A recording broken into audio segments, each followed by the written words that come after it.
Right, guys, and welcome back. This is Above Average FPL. My name is Adam, and as always, joined by Baker. How are you doing, mate? Very, very well, mate. 3 days to go. Very well. This is the worst week, mate. It's an Oh, absolutely yeah. terrible week. I hate this week. Yeah, absolutely terrible. You feel good Oh, before the game? I do feel good. Yeah. Okay, we'll get into that. we'll get into that. So hello to everyone that's watching on the stream. Hello if you're listening on the podcast. We're doing a North London derby kind of special today. We have got friends, I guess. No, we've got people. These guys have come across from the AFC Bitesize podcast. We have FPL Nima. Nima, how are you, mate?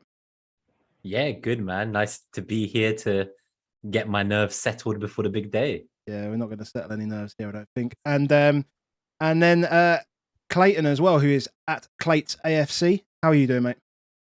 Yeah, I'm good, thanks. Yeah, similar to what you said, this is the worst week in terms of build-up and stuff. I just want to fast forward to Saturday, get it over and done with, and see what the result is. Have you been to? Have you been? You go to quite a few of them. Yeah, I've been quite fortunate. I've been going to Arsenal, so I'm 27. Been going since I was like 6 or 7 with my dad, and yeah, got a season ticket. So been to a few, seen a few losses, but a lot of wins as well. So yeah, fingers crossed it's one of them this weekend. Not many losses at Emirates, unfortunately. There are a couple. Yeah. Yeah. Nima, yourself? Yeah, so I'll be going to the match as well. Really excited. It's actually my first North London derby at the Emirates. I've been to like most other games, but this one is always really hard to get tickets for, I find. So really pleased with that. I am very nervous. I actually just realized there's a train strike as well. So I'm just thinking, how am I going to get there logistically? But let's see, depending on the result. Yeah, exactly. If the result's good, I might just stay out the whole day and night. But if it's bad, it's going to be a long journey home with no trains. That's it. Baker, North London derbies. I'll be at home, mate. I'm not going to Emirates. I've got no intention of ever going to the Emirates. Go to the home games. It's fine. Yeah, I've done a couple of the home games myself. Done a couple of them. Yeah. Obviously it's been a while. But I've seen. I was saying to Clayton. I've done 2, and I haven't seen us lose, so that's good. 12 goals. I saw us win 5-1 in a League Cup semi, and then I saw us draw 3-3 just before Real Madrid, or the week after Real Madrid pumped us 5-0 in the Champions League, something like that. Yeah. Easily my favourite goal at a game was actually Harry Kane, but not probably the one that people think, which is the one where he rips the mask off and do all those ones. But it's the header, 2015, I want to say. That was the header back across goal, and it just looped, and it just felt like 10 seconds that ball was in the air before it nestled in the corner.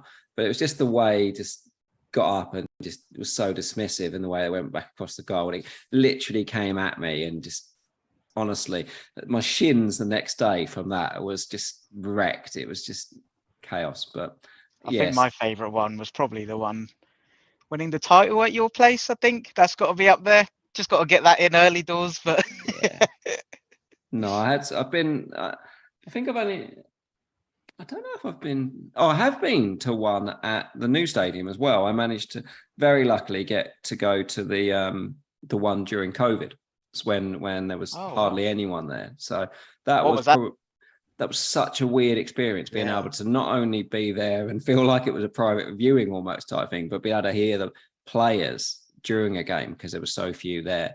That was a surreal experience. And that was one where we were under Mourinho, weren't we, at the time? And I was like... Was that the 2-0, I think? Yeah, and he was so well coached. It felt like, God, this is going to be amazing. And then it was just horrible.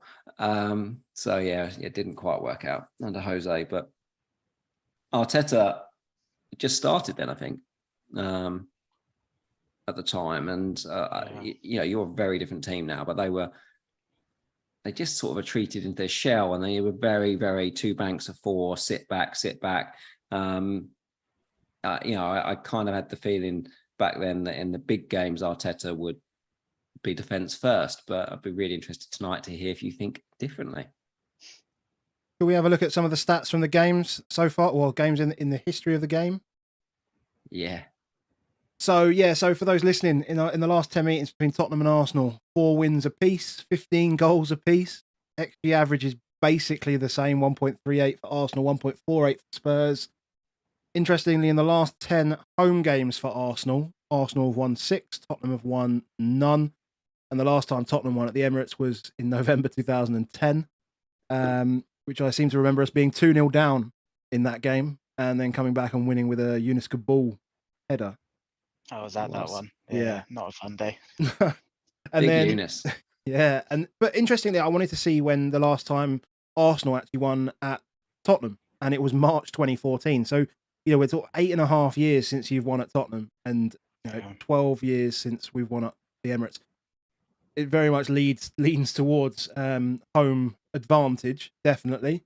And in terms of just a couple of stats from this season, so XG for the season, Arsenal sitting at 1.83, Tottenham at 1.67, and XGCs of 0.77 for Arsenal and 1.01 for Spurs. So, good for both teams. I think we can all agree, that's been achieved in very different ways.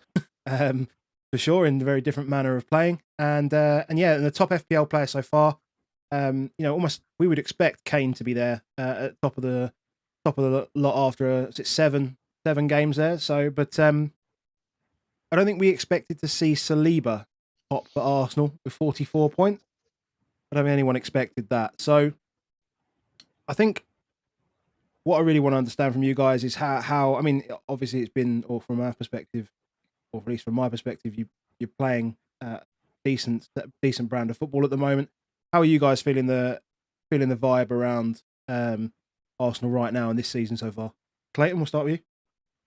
Yeah, sure. Yeah, I think this is easily the most positive I've felt. Like, not specifically talking North London derby, just as an Arsenal fan, most positive I've felt for many years. I'd say in the Emirates era, this is the most united I've seen the fan base comfortably. Obviously, we're a bit of a laughing stock in terms of Arsenal fan TV coming out and how Wenger was treated in the back end of his reign there. But the vibe at the club's brilliant, to be honest. And I think it's, for those that have been watching week in, week out, it's felt like it's been little building blocks coming together. And I guess we felt like this is where we could potentially be heading. And I feel like the response from a lot of people that don't necessarily watch us week in, week out, they are quite surprised about how well we're playing and everything. But as a fan that watches week in, week out, I do feel like the building blocks were there for a while. And it's so good. But I'm looking forward to, in a weird way, seeing now what this team is made of, and using like the Tottenham Liverpool game as a bit of a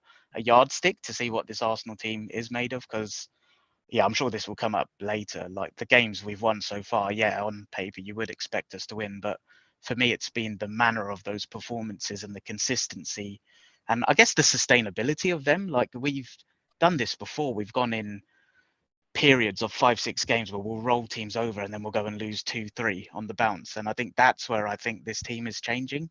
But yeah, just as a fan, it's the happiest I've been in a long time. And like, this isn't even a dig. I've been genuine fortunate to see us win trophies in the flesh and stuff. But obviously that came in seasons where domestic, like in the league, we weren't really doing too well. So domestically in the league, it's nice to see us putting together some fantastic performances consistently. And I'm hoping silverware comes alongside that.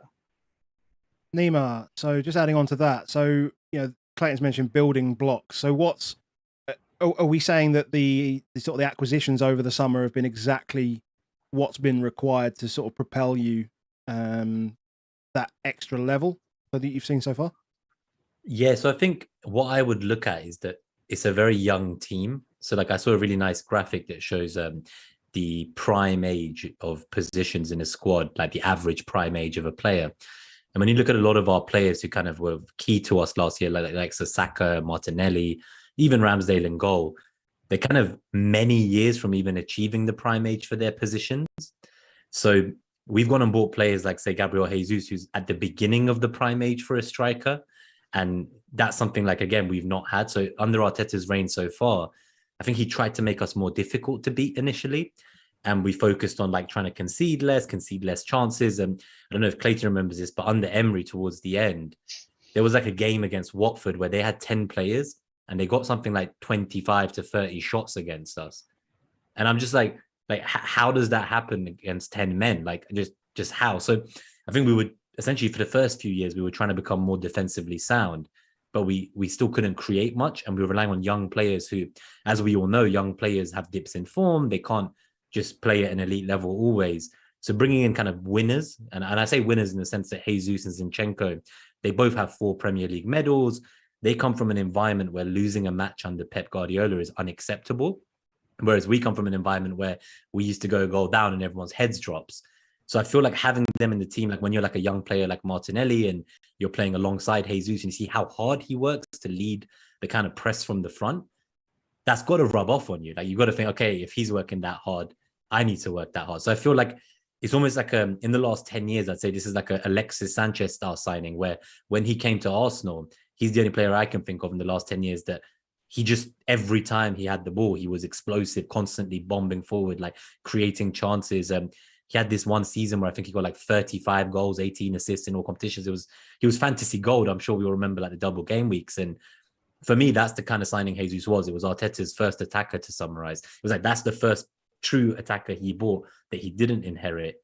And with that, he brought players who come from an environment where losing is not acceptable. And I think that kind of stuff is good for young players to learn because obviously like they're young, right? Like what have they won so far in their career?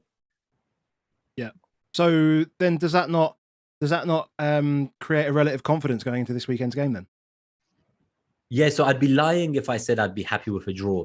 If this was away from home, I would probably be like, okay, like I'd take that draw, especially seeing the stats here about last wins away. I think being at the Emirates, knowing that the crowd is more united than it's been in any recent time that I've been there, as Clayton says, it's the first time where there's actually like a positive atmosphere. Like, you know, we were called the library for so long, and now there's like new songs being made every week for different players, and there's like good vibes that just weren't there. So I think I've seen us like go down a few times this season, and we respond quite quickly compared to prior years. Like we almost tried to, I think it was against Fulham maybe, or Villa, one of them, like we scored both times that they scored, we scored like within a minute.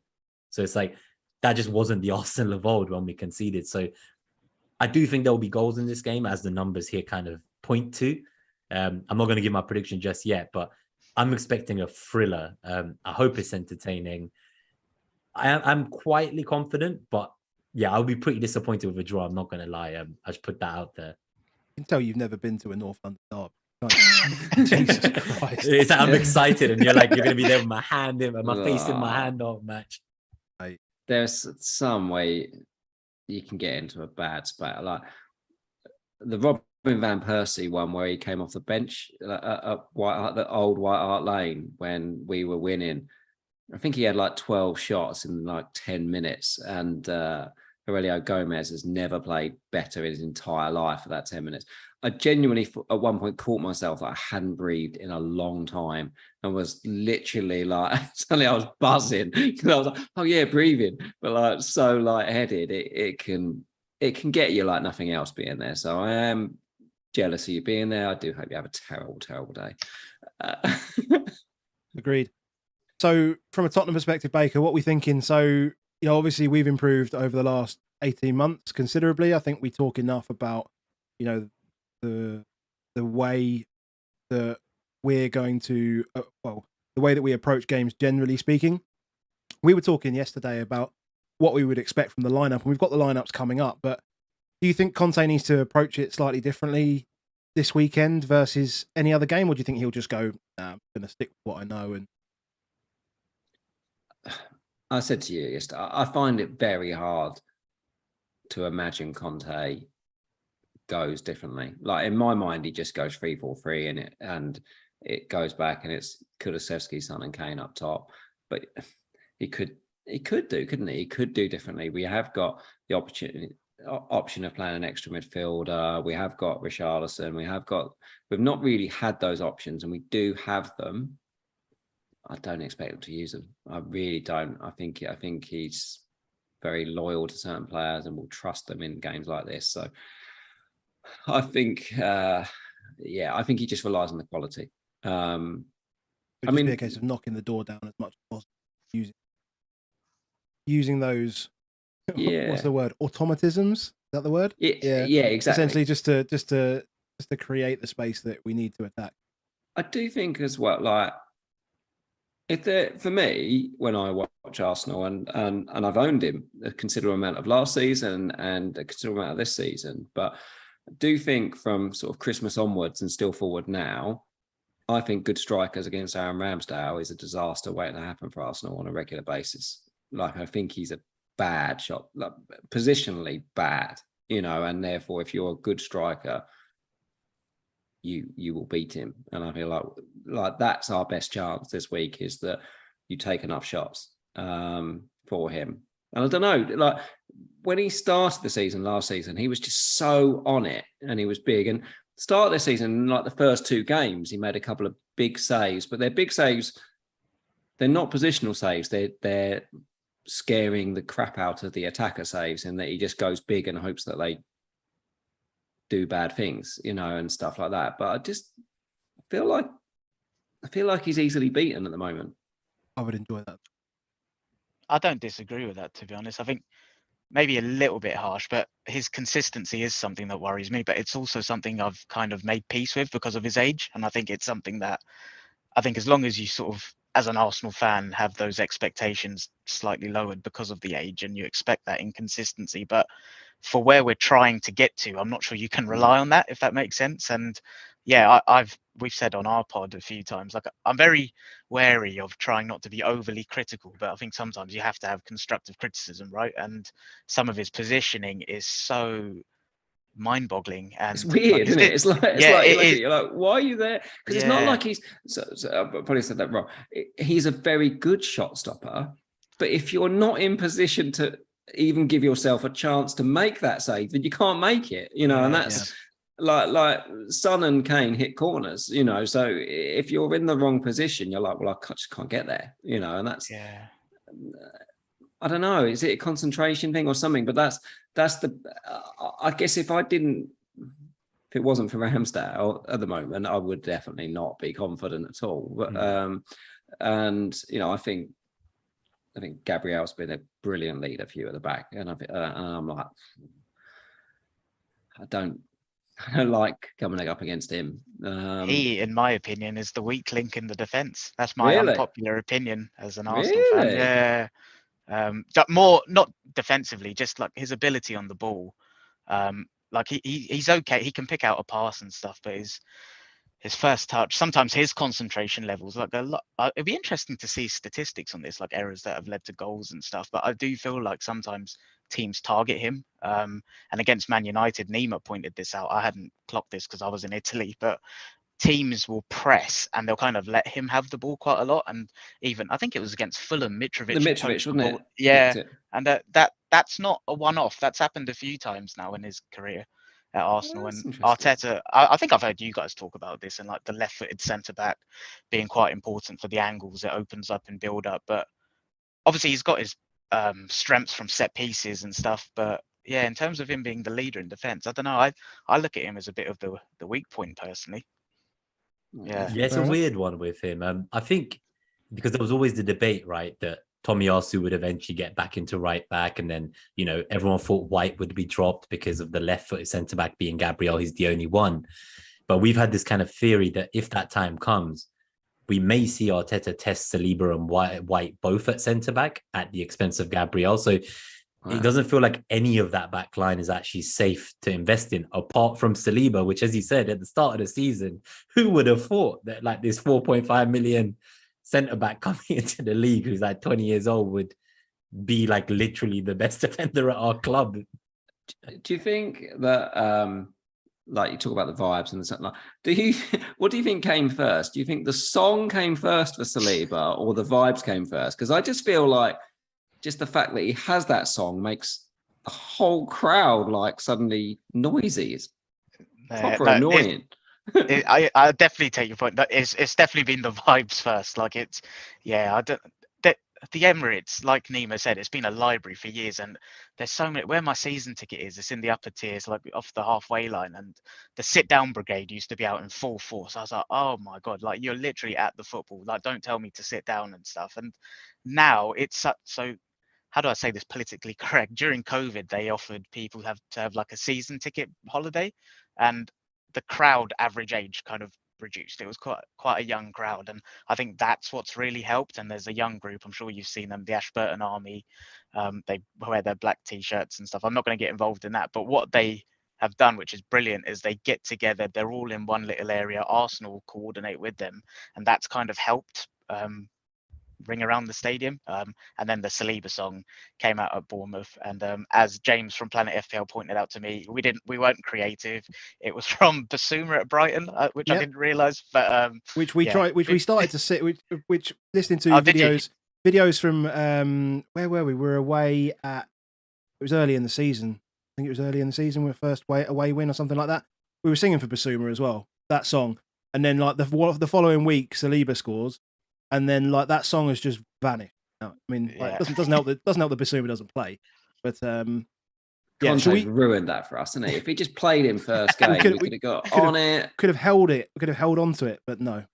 You might see him this weekend, by the way. You might see him if you play that midfield free. You never know.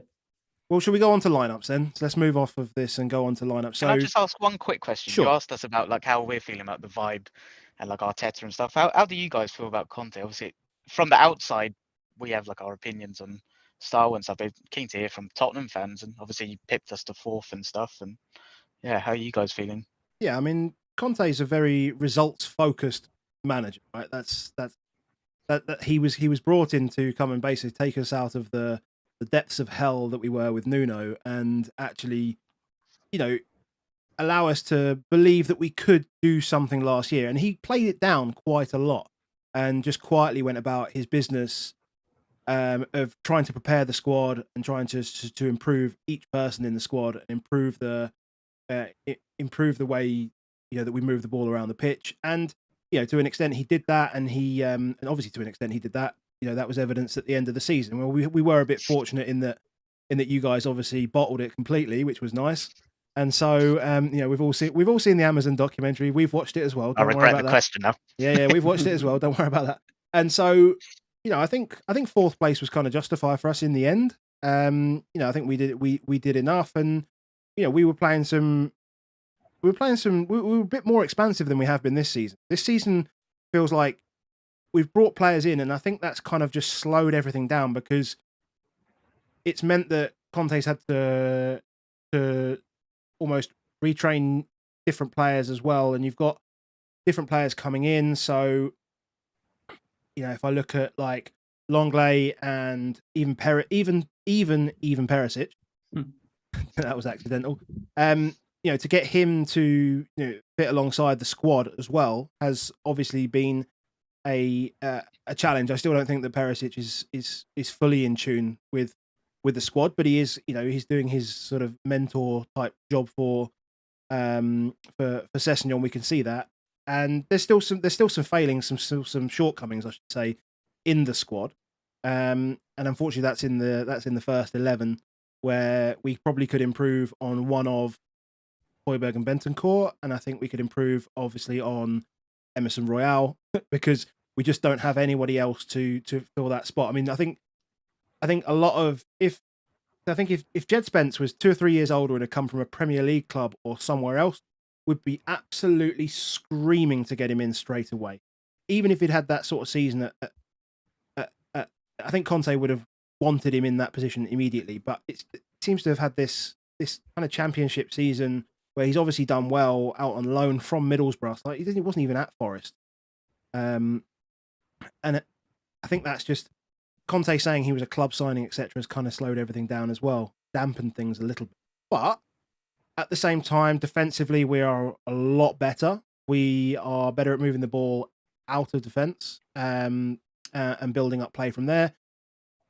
We're better at filling in the space when we're under attack as well. If you look at our XG per shot conceded, we are in like the 99.7th percentile of all teams from a defensive point of view. So we just don't concede big chances at all, which is really good. And there just needs to be a bit more spark up top. I don't know. I mean, Andy Sonaldo said something about Perisic hindering Son, and there's just some connections and relationships up there that aren't just quite clicking. I don't know whether you'd agree with that, Baker, or anything else to add on that. I do. I think we won't know this for like months and end of the season and so forth, but there's kind of a bit of a school of thought that Conte, when he's playing in all competitions, tries to kind of do the minimum to win games. Like he's like, I want to just outlast everybody, and I'll just keep doing it, and I'll just stay in the fight. Like treats it like a 12-round title fight, and he goes, let's not over push these things until he has to. So if they're losing a game, he's like, yeah, fine, let's go for it and stuff like that. But other than that, he kind of wants to control. So yeah, proof's in the pudding, you know, is when it comes to May, if it's in a good space, then you go, well, fair enough, you did time that in a good place. And obviously that did happen last season. You know, he does know what he's doing from it. We can have confidence. We just look at rolling XG and all sort of things, and we've never been as good as we are currently, which tells you he's a great manager. But it's difficult. It's a difficult character, especially when someone plays so many, what do I call it again? Automatisms. Yeah. Automatisms, I would say it. And a lot of Spurs fans really struggle with the way that Conte plays. So we basically say you can have the ball. Yeah. And there's very, very few teams in the top echelons of the game that just say you can have the ball to anyone, not just no. Athletic is the only thing I can think of. Yeah, it is. Simeone and Conte are probably the only two that just say, go on then, have the ball. We're not gonna press hard, and we're not going to try and dominate possession. What we're gonna do is we're gonna dismantle you. You know, it is that kind of things, you know, again, boxing terminology, but it's more the Mayweather than it is, you know, the way of playing. That is, if you make a mistake, we've got top quality players and we will hurt you. And we'll try and do stuff that we feel will give us the best opportunity to exploit that. And one of the ways we'll do it is let you have the ball, let you spend time with it, reduce you to kind of pot shots and stuff. And then when we spot the opportunity, we will go hard. And so we accumulate XG through big chances and stuff like that. That's all good when you're winning. But there's a chance that we lose against Arsenal, because we often lose against Arsenal. And then, hey, you've lost a game. You've also not had any possession. You didn't dominate the game at any point. And it's like,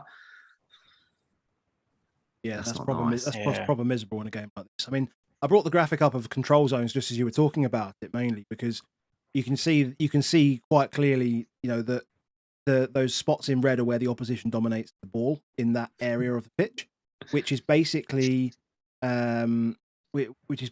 everywhere but our own box, just outside our own box, and then Emerson has it on his own in by the corner flag, and then everything else is kind of just short goal kicks, isn't it? Lots of short goal kicks and do those things. And then you compare that to Arsenal, who dominate large areas of the pitch, and you know, maybe they don't. I guess that left back position is mainly because that's not where Zinchenko's standing when for most of the time.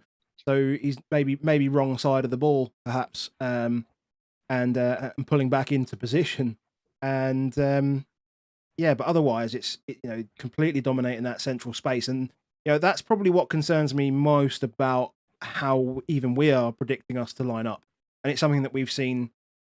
You know, we played against Wolves, it was a problem. Who else did we play? Fulham, it was a problem. Where we've just had, we just get overrun. Chelsea was obviously a big problem. Chelsea game, the Chelsea game in particular. Thinking about it, we get overrun in that midfield, and neither Højbjerg nor Bentancur are that real anchor.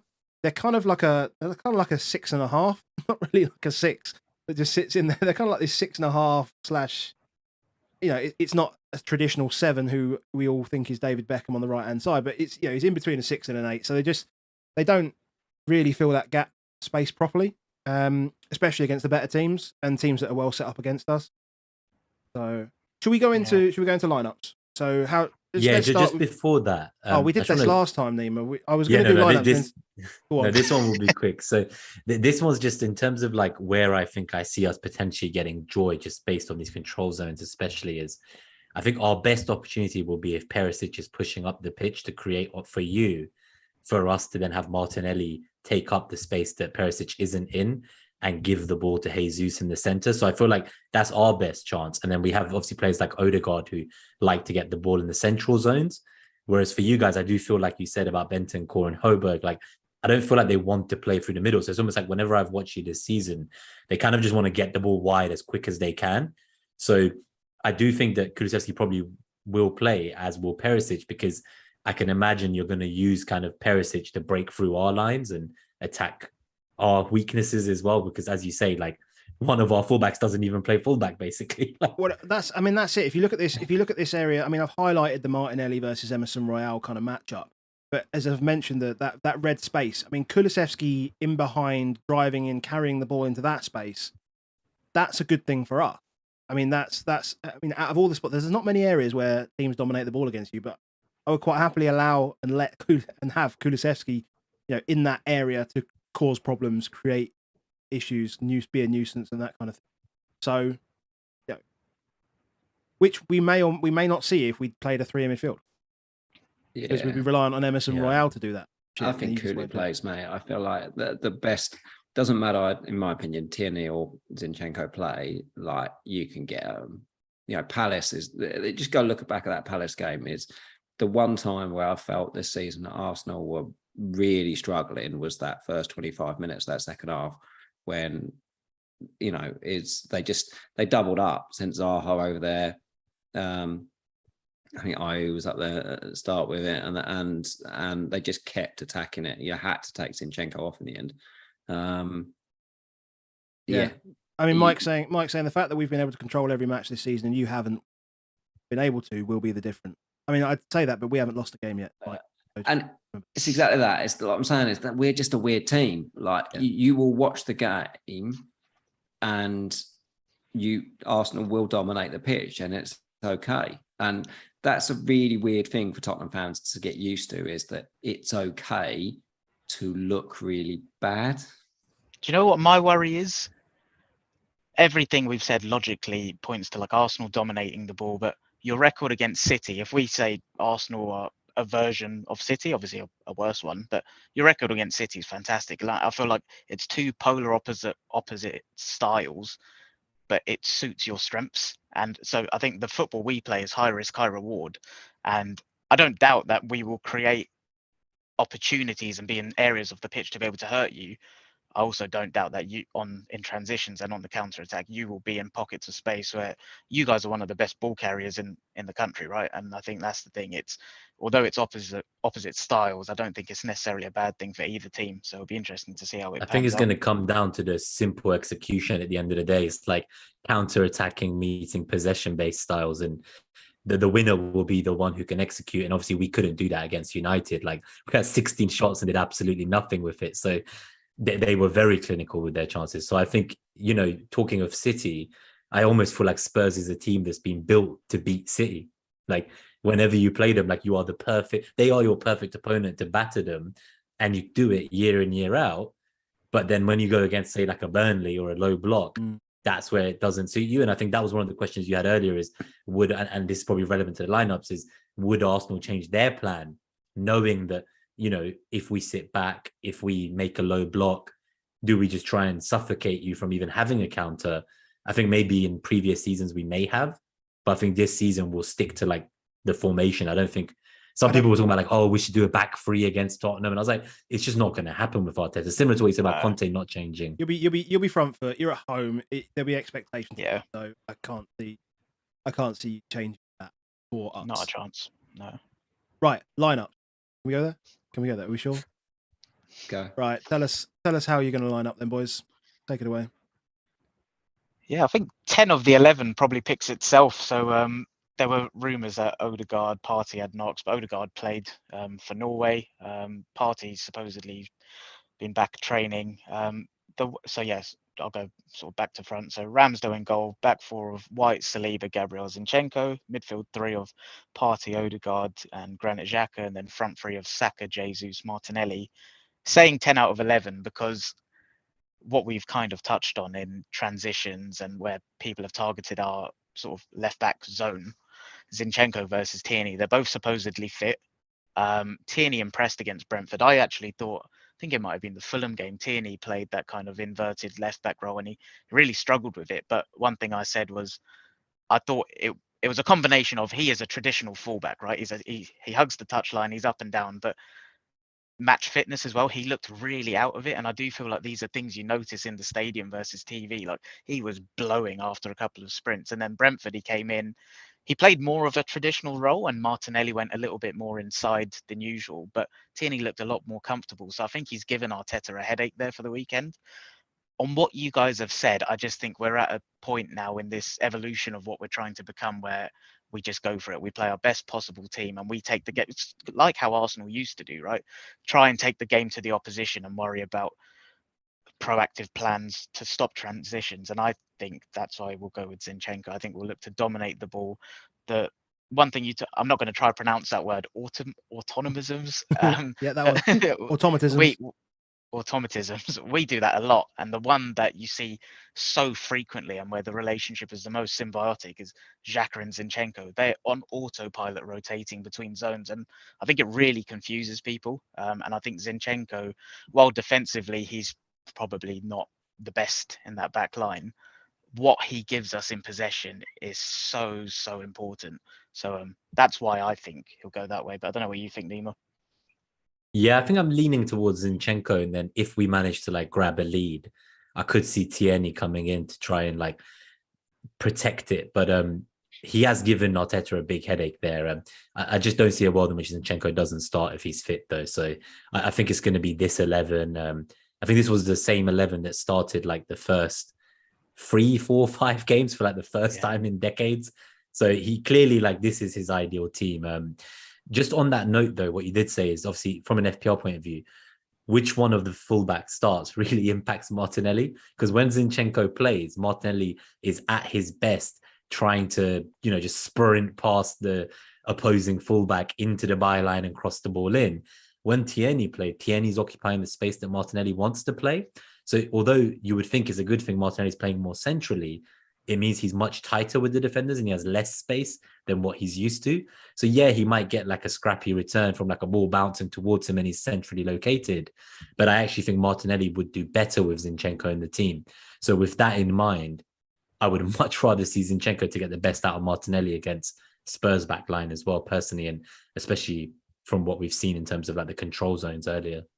Yeah, one thing on Zinchenko as well is, like you guys said, I think Tottenham kind of willingly let teams have the ball, right? And you don't give up high chances. And I think what Arsenal have got better at this year, so last year against low blocks, I was like, oh, Jesus, we're not breaking them down, because everything last year had to be like a perfectly curated goal with Lacazette up top. And we were so heavily reliant on our right-hand channel. It was kind of a triangle with Tomiyasu, Odegaard coming in that right half space, and then Saka.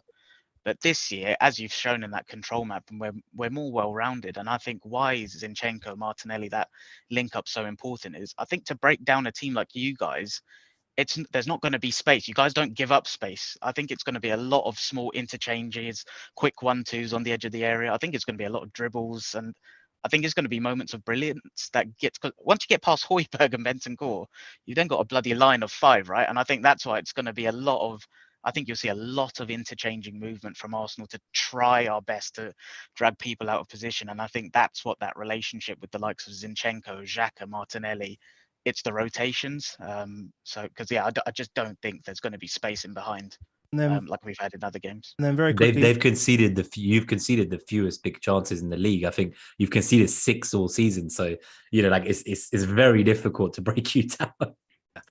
And it's very true. And then very last thing on your lineup. So Mike's asked, no Tomiyasu? No, it's the biggest compliment to Ben White, right? Last year, Tomiyasu, I think, was in our top 3 players of the season. And at the start of the season in the FPL community, everyone was thinking, what's going to happen when Tommy comes back? What's going to happen when Tommy comes back? Ben White, the tactical versatility he gives us, and he's a player that is quite underrated outside of Arsenal circles, I think, in terms of, if you're watching him week in, week out, what he gives us both on and off the ball is brilliant. And the biggest compliment to Ben White is just we're not missing Tomiyasu. And it's one of those positions where we didn't have this last year. We had a lot of single points of failure whoever plays at right back, I won't lose any sleep over. But I personally think that's White's spot locked down at the moment. Yeah, I can't imagine the morale in the dressing room if White gets dropped for Tomiyasu after all season long. And Tomiyasu, again, I think he'd be like a bring him on at the end to shut up shop if we have to kind of thing. He also, did he come back early from international duty? It feels like Arteta's learned something from Fergie here. Obviously, Fergie never let them go, but all of our players seem to kind of go for the first game and then fly back under agreement with Arsenal to get rest. And, the Brazil boys didn't go. So this is really irritating because everything points to us like preparing for this game, like having players back early. So I don't know if I can stomach a loss. End in flame. Can't wait. Exactly. I don't know. It just feels like it's going to be like that first win in 12 years at the Emirates and I'm going to fucking be there. Oh, that would be amazing. I'll pay for your ticket next time if it happens. Definitely. I'll be the bad luck jinx. Yeah. Right, we need to get this shit off the screen. Hold on a second. There we go. Tottenham. Go on, Baker. Well, we don't know about keeper, but we're guessing that Hugo is going to be okay. We're guessing we don't know. That said, you guys have got history with Fraser Forster, so we'll have him in if he needs to be. Exactly. Played pretty well at Emirates. Yeah, I don't know if I'd want to see him in the lineup. It'd probably be worse. I think Saka will conveniently get himself injured in the warm-up if he sees Fraser Forster again after last time. Unbelievable. Romero, Dyer, Lenglet or Davies is a close call. That's a close call at the back there. We'd like it to be Lenglet. It's a much more progressive team in how they pass with him. It wouldn't surprise me if he goes old man Davies for this game. We're expecting Royal and Perisic in the wing back positions. Bentancur and Højbjerg. You are expecting Perisic. Sorry to interrupt, because I've seen a few debates on that. Yeah, I think it's big. Again, just big game stuff. I think is he can do.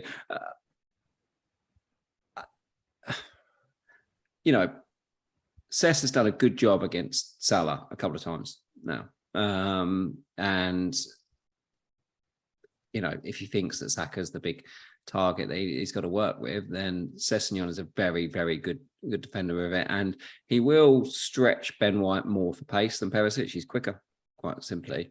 And maybe that's what pulls Davis in. Actually, I know we've got in here. Maybe that's what pulls Davis in, because if he plays Perisic, then Davis has got support for him. Yeah, and I feel like that probably does. I think it's almost shift into. You can shift into a 4. I know it won't be a 4, but you can shift into a 4. Emerson can drop in, and then you have Romero, Dyer, and Davis almost blocked. So yeah, it could happen. Yeah. I think your biggest chances of attack will be the kind of Kulusevski laying it off to a Perisic overlapping run, and then Perisic crossing it straight onto Kane's head to get past Ramsdale's bad positioning, as you say. So you've been dreaming I can just see that. I can What are you doing? Just make sure. I'm willing it into existence. Yeah, I can't wait for this to happen, and we clip that short. I'm Nostradamus here. You're going to see every type of goal is going to happen. I just don't think. I think that Ben White can shepherd Sessegnon out of play. I don't think Ben White can stop Perisic from crossing the ball. I think he's got way too much to stop him. Nobody can really stop him from crossing the ball. He somehow manages to just get enough space to put the ball in. But I think is you play Perisic because not necessarily beat the man, but just get the space and get the ball in. And Kulu, I think, is an absolute must. I think left back is the weakest part, but I think it's even more important when if you can have a left-footed right winger, and then you're taking him on who's not great defensively, but you're also taking him on in his wrong foot, then you've got that's a big way in. Because also you're taking Gabriel on his wrong foot as well with that right. So there's no part of me that says you don't play Kulusevski, because he should be the best asset for us, really, is coming in on that side. What do you do about it? And then obviously Kane and Son has to play. Richarlison is all about chaos at the end if needed, and what you need one way or another. Defensively chaos in terms of just riling stuff and I think being that's what shitbag. that's what Son. I mean, not in the same extent that Charleston will do it. And you're right, that would be useful in the last 10 minutes of a game if we are winning time. But I think Son needs to maybe take a more positional approach the way that Richarlison does, rather than, he's been finding himself caught out wide, a little bit too wide, and they've been occupying some similar spaces when they're playing together, Perisic and Son, and it kind of negates Son's good qualities of taking the ball in front of him. And he's basically taking the ball a lot more often with his back to goal, turning into trouble and breaking down attacks that we really need to. And just we've alleviated some pressure on the back line, of which we know that we absorb, and we spend a lot of time there. And then when it's been getting to Son in games previous, we found that he's losing the ball, breaking that attack down, and then we find ourselves back under kind of pressure again. So we need him to be collecting the ball with his face, with him facing goal and finding space between between Ben White and Saliba, and really giving him a go, giving him a run at. I think in the big game, like, people think about Son being good in the big games, and one of the reasons is that teams play a higher line, that the better teams too tend to play that, which obviously helps him, but also because, like, we line up as 3-4-3, we attack as 4-2-4 effectively when we're in possession, but when we're out of possession we play as 5-4-1, and the Son does go into that left channel, and so many of the goals that he scored in big games are him breaking that exact channel we just mentioned between the centre back and the right back. The City goal last season and the season before, the Liverpool one, and the Liverpool one where we went at the keeper and hit the crossbar. All those ones, they're all from that exact same position that he's already started a little bit further left than he normally would be. I think it just works really well for him. So Son's for us is the big one. If there's a player that you think could really exploit them, it's that. And then Kane likes playing Arsenal, so he does. Very annoyingly, he does.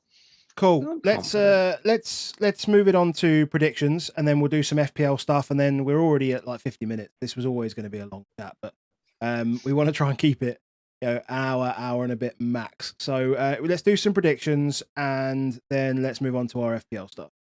So I've got here, a little space where we can enter our predictions. Conte and Arteta there. So we'll start from the bottom. We'll work our way up. So Nima, your first North London derby live. What do you think will happen? Score. I'll tell you what I think and what I want. They're different things. No, what I think. So what I think, if I was being realistic, is 2-2. That's like what I see here all day. That's it. Locked. Locked. Okay, locked. Yeah, locked. When we get to the FPL section, I'll say what I want, because you'll see who's in my starting 11. There we go. Locked in. 2-2. Well, that's a good start for us, because I thought we were just going to be simply just like saying our team's going to win, and off we went. Clayton, what do you think? Yeah, I'll do that job. 3-2 to the Arsenal. That was the alternative. It's when you put the in front of it. I hate that. Proper football club. Need to replace Woolwich with the. Get it? Right, go on then, Baker. Arsenal. Oh, you're not going? Me? Oh, okay, yeah, I'll go.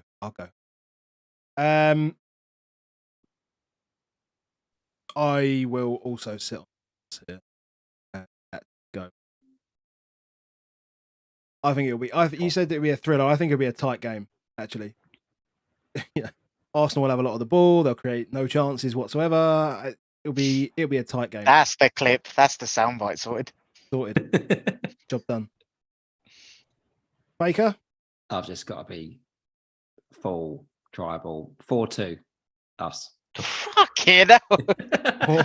You got to stick some money on that one. 4-2. Okay. Kane hat-trick. I love that.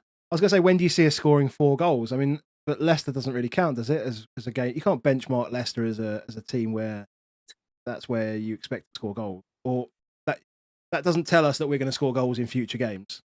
Not when So you've these got... are real predictions, right? These aren't what you want. These are real Yeah, predictions. these are what we think. Yeah. Yeah, I do Interesting. think. I think that To be fair, I'll just roll it back. And Baker might put a bet on this because I remember one Champions League campaign. I think it was the 2019 season actually when we had Dortmund, and he'll say, "Oh, he just went, oh, that's all right. We're going to win 3-1," and he went and put 10 quid on it and won 180 quid or something like that. Fair play. Just out there of are nowhere. ones where you feel like there's a battle here, and I feel like it is. And I can see Arsenal scoring early. You go out the block so much quicker than us. And Conte's done it at Inter. He's done it with us. When it doesn't quite go right is when I like him the best. It's your man that you want in the corner. He's the man you want in a fight. And he just has an ability to push, and then it goes. I can see the game being 2-2, but I feel like once it goes that way, it's chaos. And I'm just going to keep saying it that I don't think Ramsdale's good enough for Son and Kane, Kulusevski, but I feel they'll hit corners. Yeah. Cool. We'll take it. And as that, we're going to lose probably 3-0, but you know. We'll take it. We're winning on aggregate anyway by the looks of it, so that's good. Yes. Good work. This is why you went last. And yeah, cool. So we've got predictions in there. We'll make sure that's all clipped and everything. And I'll screenshot it and send this out. And yeah, so moving on to FPL. So what I wanted to do first was just have a quick look at the teams that we're talking about today. So just a couple of stats from the FPL tail of the tape. So this is based on what your teams are looking like that you've sent to me and what my wildcard looks like at the moment. So what's good is that we're both beating you in OR. So that's good. So Tottenham fans better than Arsenal fans at FPL. Good start. 1-0. 1-0. And but like all of our points have been coming from Arsenal players, unfortunately. Although not as many as you. So at the moment, I have no players from either side actually in the game, so I have to watch it with 0 FPL consequence, which is actually probably a nice place to be. Baker, you've got one of each. Nima and Clayton, you have 3 Arsenal, no Spurs. Full tribal queue, basically. And Are you playing free Arsenal this weekend, boys? I haven't made a moment. transfer yet. I've got the triple attack, and I'm on wildcard 13. So I'm looking to slowly move off that. And I think Saka to Maddison. You're taking out an Arsenal player for the North London derby. Let me just make sure we're... Yeah, I think those that know me, like I do not give a toss about FPL when Arsenal are playing. Like it is 2 different brains that I've got. Yeah, and I think we'll talk about FPL decisions later. But yeah, I've got 3 right now. I've got Perisic first sub, and it was kind of waiting to see what you guys thought about predicted lineups, because like I said, I saw differing opinions on that, whether he'd start or not. So yeah, I've got the triple attack, but probably will be on 2. Fair enough. And you've got Gabriel, haven't you, in there, Nima? Yeah, and he's starting for me at the moment over Andreas home to Newcastle. Let's just rewind this back. Look at all the clean sheets that we've predicted, Nima. Well, that's what I was saying to you. What I think is going to happen. Goals. What Thriller. Yeah, it's 2 Gabriel bullet headers. That's what it is. So that's the thing. So in my mind, I'm basically just thinking he's not going to get a clean sheet, but then as long as he gets the goal and not Saliba, I'm the winner. So I'm thinking to myself, You're banking like, a lot there, mate. Yeah, like a lot of people are buying Saliba this week. He's like in the top 3 most transferred in, risen to nearly 5 mil himself. I feel like I went the wrong coin flip at the start of the season when I went Gabriel over Saliba. So I'm kind of hoping Gabriel can claw back some points here. I do think he's the biggest set piece threat, in all honesty, in terms of he's done it for a longer period. He got 5 goals last year. I think it was the most of any centre back in the league. Saliba, one of his goals was like on his weak foot on the edge of the box, curled in. So how sustainable that is, you tell me. His assist, the ball from a corner smacked him in the face and landed at Gabriel. So again, both of them are having very lucky returns. His most recent header from the near post across the goal, that header, okay, like, yeah, Saliba has that in his arsenal. But I still think that, like, why do I have Gabriel if I can't play him at home where I claim it to be a fortress? Like, I know I predict 2-2, but in all honesty, what my heart wants is like a 2-0, 3-0, 4-0 smash and grab, Gabriel goal, 10-point double-digit return, sending you both abusive messages in the group. Which will happen. I have a lot of delusions there. Yeah, I know. So what else I was looking at? I was looking at how many points that we've picked up from our respective Arsenal and Spurs players. We've picked up more points from Arsenal than Spurs. Although I have had Kane and I had Son last week, so that helped. Does that include Kane, Cap, and Son? So Kane, Cap, 40 of your 60 points were last week. Last week. Nicely timed graphic. Yeah. No narrative spun. Absolutely none whatsoever. I genuinely didn't know how this was going to spit out because I hadn't looked at the teams when I decided I was going to do this graphic. Yeah, I genuinely hadn't. When I had done it, I enjoyed it. Put it that way. That's fine. So yeah. So of all the North London points that I've picked up, 55% have come from Arsenal, 45 from Spurs. You can see the other 73-27 for you, Baker, and you guys have just been completely neglecting Tottenham. Full neglect. Good. I did have Perisic the week that James was ill. I bought Perisic, played him. He benched, came on and got a point. No. So I think he played and then he'd conceded, but he was on for bonus and he got a yellow and wiped his bonus. I did. That was... And it was in the 90-something minute. He got a yellow card. And then the next week, James was back. So I just did Perisic back to James because he wasn't predicted to start. So it was like this 1 week rodeo I had with Perisic. Yeah. Fair enough. Cool. So that was just a little bit. That was a little bit of fun. Though, yeah. A little bit of fun. And then teams. So I have no idea whose team that is. So hold on a second. That is yours, Clayton. So you say you're on wild card at the moment. Is this is how you're? No. Oh Jesus! If that was a wild card, I said I'm bad at FPL, but no. This is sorry. I'm wild card 13. So you're wild card 13. Sorry, carry on. Yeah. So I've got the captain on Salah. Like I said, I've got Saka, Martinelli, Jesus. But I just think 3 Arsenal. So I actually went 3 Arsenal attackers because of you guys at the start of the season. What you're saying about 2 XG teams and. It was kind of banking on it, but I thought we would become a 2 XG team in that run anyway with the fixtures. And yeah, I think now for the upcoming run, I just think 3 is overkill. Although I'm predicting 3 goals on Saturday for Arsenal, I just think over the next few, Liverpool leads away, then a blank. I'd like rolling to Maddison, to be honest. And then, yeah, looking to just gradually move off it. I've got it on Salah captain at the moment because I've watched and read a lot about the new Brighton manager, having never heard of him before.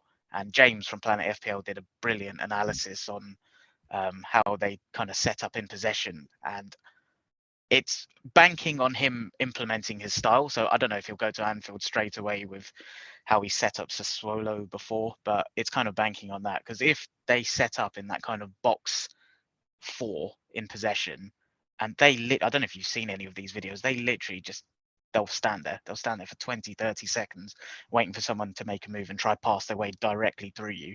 I think Liverpool with Matip back, Thiago, I just think that could be a recipe for goals. And yeah, I'll probably get hurt again because I did that going Salah against Holland. But that's my logic at the moment. Cool. And then on to you, Nima. Let me get your team up there. So there we go. That's you. So I'm a famous 3-4-3 kind of man. And yet here I am starting Gabriel at home instead of Andreas. I know that Andreas has lost some of the set pieces to Willian. He does still have some, but I'm not convinced. Like Newcastle, Bruno Guimaraes is back. It looks like Callum Wilson is back, but obviously wrapped in cotton wool. I'm not convinced like Fulham away from home. So they are at home. I'm saying normally away from home, they're not as good, but because they're at home, that's what makes me think maybe I would still bench Gabriel. Because as you see, like I'm predicting a 2-2. So unless I think Gabriel's going to score one of those 2 goals, it just seems mad. Equally, I have Trippier. I have Mitrovic against Trippier. And then I'm like, do I want double attack against Trippier? Like, so it's all a bit of a clusterfuck. Because you see, I've got Ward. I've had him from the start of the season. And I'm hoping that between now and my wildcard in Game Week 13, he's going to get his first clean sheet of the season at some point. If he doesn't get dropped for Iverson, that is. I'm going to roll my transfer, no transfers. And I think next week is like where I'm looking at something like Luis Diaz to Zaha. The week after in Game Week 11, I want to get onto Kane for the Game Week 11 fixture for Spurs. So that might be a week where the likes of kind of Cancelo and Jesus might make their way out in 11, or even Haaland if the value that I lose in my team doesn't matter as much. And then KDB back to Salah in 12 and wildcard 13. Here we go. So I have a Easy plan, going, but mate. as you know, Easy these going. plans, these plans never work out. Inevitably, loads of people will get injured, and my whole plan will change. But no, I'm very confident of the Haaland captain. I have no regrets there about not owning Salah. I think those who have him, though, I would be very tempted to go with that ownership captaincy. I'm not going to lie. Yeah. Once in a lifetime, let's say. Yeah, definitely feels like it. Definitely feels like a big opportunity. And you said it to me, Baker. It's an ownership play. Of course, It is an ownership play. I do think, just from our perspective, for Clayton and for Adam, because there'll only be one here. But if whichever team loses the North London derby, and then you've got a 3:00 game and Salah blanks, just be understanding that your Saturday is not going to feel the nicest Saturday going into Sunday with Erling Haaland at about 150%. Like it will be a test of your mental strength. I triple captain Trent in 26 last week, and he didn't even make the squad in the first game. So yeah, I am absolutely. Oh, that was painful. That was wow. Baker will tell you 2.5 minute voice note that I left him on WhatsApp. I was absolutely fucking raging. I was so angry. Literally could not believe it. And then Salah scores the squirmiest fucking goal you'll ever see, straight down the middle of the pitch. Like they just open the fucking Red Sea. Yeah, Baker, your team. That was a tough week. Last week, tough. By the way, I'm over it. Clearly, Baker. Speaking of captaincy, so a couple of my mates, one of them actually bought Son last week, and then he captained him. Good man. So imagine how they felt when obviously they're waiting for the Spurs lineup. They see no Son. Everyone else's captain is returned that week. So yeah, just talking about how that must have felt, and then the roller coaster. My God, 19-point captaincy. I mean, we had it. We all had it. I think if we cast our minds back almost 3 years with Salah away at Palace. Remember that, because we all captained Salah away at Palace in December, and we were like, oh, he's going to get a rest. And didn't we get a leak after the deadline? It's like, oh, he's not on the pitch, and everyone just went, oh, well, everyone's captain, so it's all right. And then he comes off the bench with 25 minutes to go and scores 6 points. Yeah. I remember I didn't captain him that game. I can't remember who I did, but yeah. And then I heard he was rested. I was like, yep, I've won that. That was filth. On vice versa, you'll have you could have, for anyone here, for Clayton and Adam, your team could win the North London derby, and then you get a Salah hat-trick, and hey, you won't care about what happens Sunday. I will take Salah getting sent off if Arsenal won on Saturday. I could not give a fly. No, agreed. I will happily take Salah being sent off for Tottenham win. Mate, I'll take a 10 million game week rank if Arsenal win. Football first. Your team, Baker. What are your... Yeah, my decision is actually, so the one that you've put Martinelli on the bench. Martinelli won't be on the bench for me this week. He's playing up against Emerson Royale. You can't bench anybody playing Emerson Royale. But I have got a weird one of who do you bench, and there is that strange world, isn't there, of Mitrovic versus double Newcastle defence, where I'm like, do I bench Trippier? Because at the moment I've got Zuma first bench. But Wolves don't score at all. No. If you're not going to play a defender at home to Wolves, when the hell are you going to play them? So if you don't like the double Newcastle defence, why don't you bench Pope? No. If only you had Ward and didn't try to. I'm just saying, Everson's there. You've got Everson there. If he doesn't play, obviously Pope comes in, and then so and it is what it is. But if he does play, then he's going to be better. He just cannot be Leicester. He just cannot be worse than Danny Ward. So, but I think the problem is it still doesn't help him get Martinelli on the pitch, right? Yeah. Oh no, that doesn't. Yeah, that's true. It doesn't help him with that. Yeah, I'm trying not to get Martinelli on the pitch. That's the thing. Yeah, and Martinelli's coming on the pitch, mate. But I've got a decision. You could bench Kane. No, Kane is definitely playing. So yeah, I've got a thing between Zuma and Trippier. Zuma's still quite a boring pick, isn't it? I mean, you are just hoping for what's his ceiling? set piece. You're hoping for a goal against like Wolves. Yeah, that's basically the logic there, right? Because if they don't keep that clean sheet and you played him over Mitrovic, you are going to be fuming. Oh no, I'm playing Mitrovic. Mate. Oh, okay. Mitrovic. It's just whether I go double like you say, is I'm playing double Newcastle defense and a Fulham attacker. It's weird, is whereas I've got the option of going, say, I can just hedge my bets.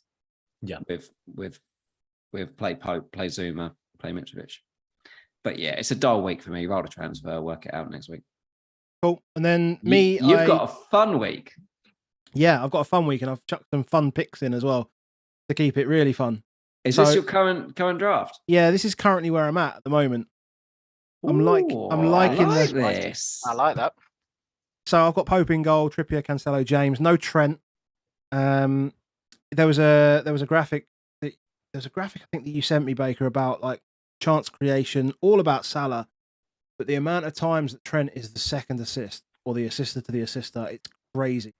And without Mane at that back post versus Diaz, I just think that he's evidently not getting the assist that he had in the previous season. He exploded against Bournemouth, obviously, but yeah, and I don't trust them not to concede either.